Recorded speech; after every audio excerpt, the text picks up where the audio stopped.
The Pastor's Ex-Wife by Lynn Littlejohn. I want to go in just briefly to part one, my childhood.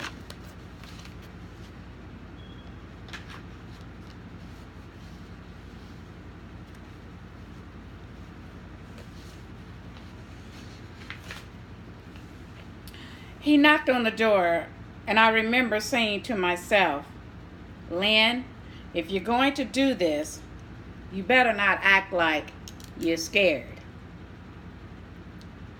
So I had on this two-piece black negligee, and I opened the door. When I opened the door, there he stood, tall, dark, handsome young man, and he was. He had on a thermal, yeah, it was. But anyway, he had on a thermal long sleeve, black top, and some really nice black jeans, and his shoes, his tennis shoes were black, with the white around the bottom. But anyway, the guy just looked really, really nice. That's what I was thinking when he entered the door. So fine. He's so fine. I needed the courage to step out of what was expected of me and to actually be me.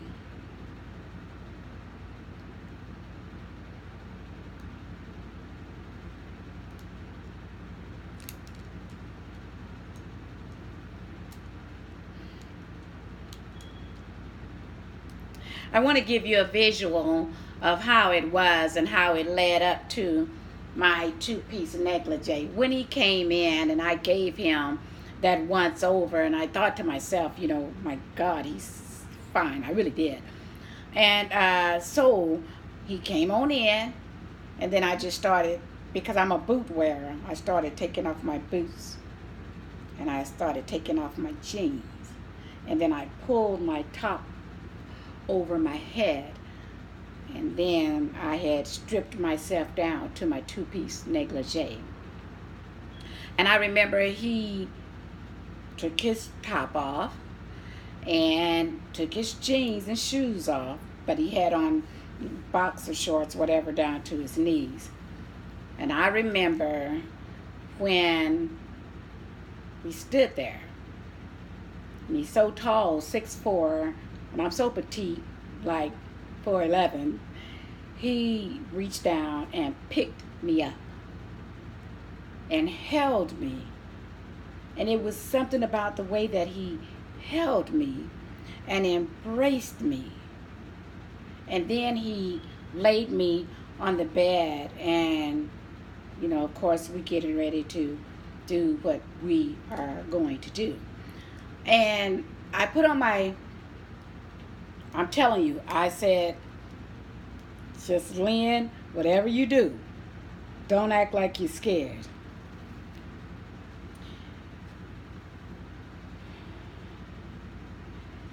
Well, how did it get to the point of him picking me up? I'm looking at my book. I'm going to have to do that too. I asked him, will you pick me up? And as he picked me up, I buried my head into his shoulder. Gotta be brave, Lynn. This is it. We began to talk, and as we began to talk, then I had this feeling that I've known him for a very long time. And we kind of laid in the bed, and that's where we were talking. I began to feel more and more relaxed with him. And I remember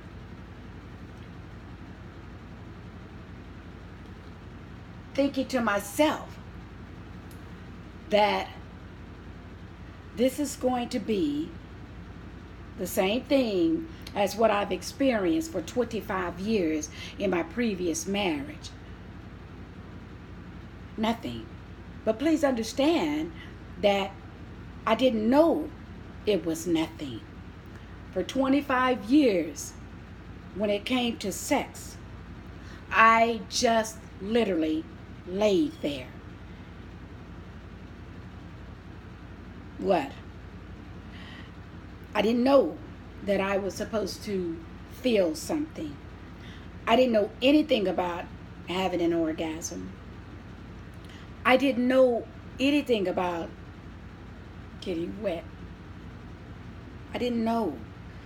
But for 25 years, and I know that you all listening to me will find that very difficult to believe. But if you don't have anything to compare anything to, then you don't question what's going on. I didn't look at pornography, didn't look at no X-ray. Look, I was a church girl. Come on. I mean, we talking saved, sanctified, filled with the Holy Ghost, and that with a mighty burning fire. And I had gotten married, and we's married now. And my goal was to be the best wife that I could be. So I knew that when it came down to the sexual part of it, just do what this man wanted you to do. Okay, so I did. And I just laid there. Lift my legs up. You want me on top? Do you want me to go down? Whatever I was told to do, I just did it. Without a reaction from me, but yet without a complaint from me. Because again, he's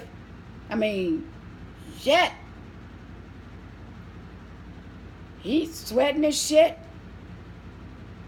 Ooh, girl, you're so good. Ooh, oh, girl, ooh.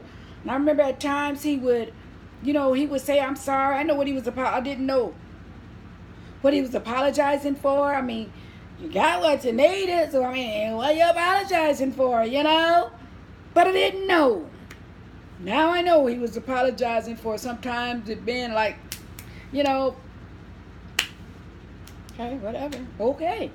I never said anything. I'm like, But because the reaction, and he was always satisfied, then I didn't complain.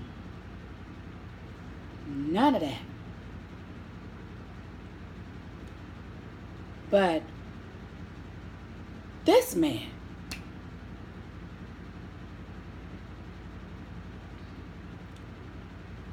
he said, follow me.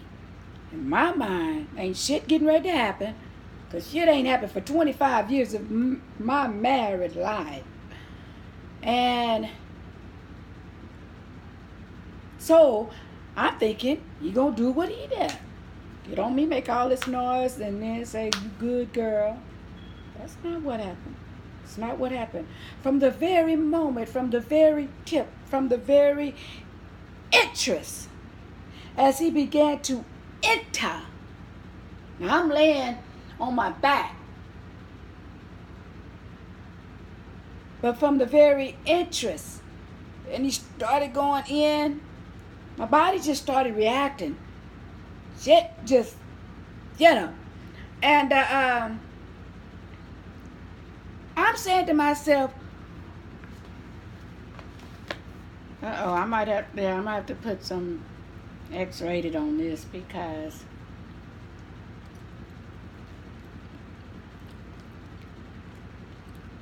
this cabbage is good. But ooh-wee.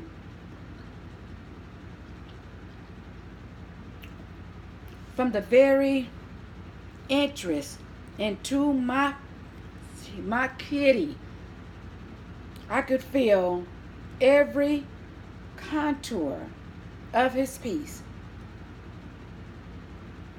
And as he gyrated, I didn't know, I promise you, I didn't know what was going on. I was saying to myself, what? Shit was feeling so good. And I remember, like, kind of a little bit embarrassed because I was wet all down my leg. Everything was wet. Everything was just wet. I didn't know what was going on. I really didn't know what was going on. Man, he was gyrating in and out. I mean, man, just everything. Everything was just everything. And when he got done,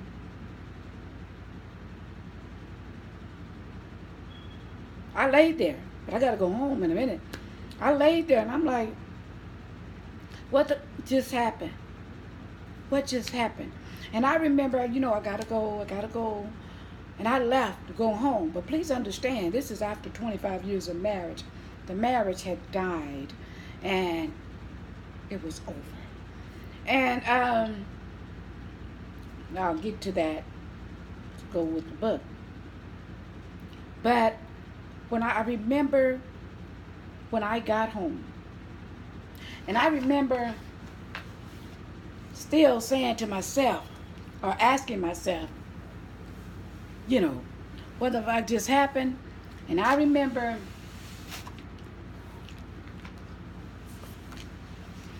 and I broke one of my glasses. But I remember laying in my bed, you know, I'm turning sideways now. But I was laying in my bed on my back and I was knocked out asleep. And I remember for the first time I heard, in the background, I left the BET music on and Jamie Foxx Unpredictable came on. And yeah, I'm going to let y'all hear that and I'll resume on the next video and then let you know what happened.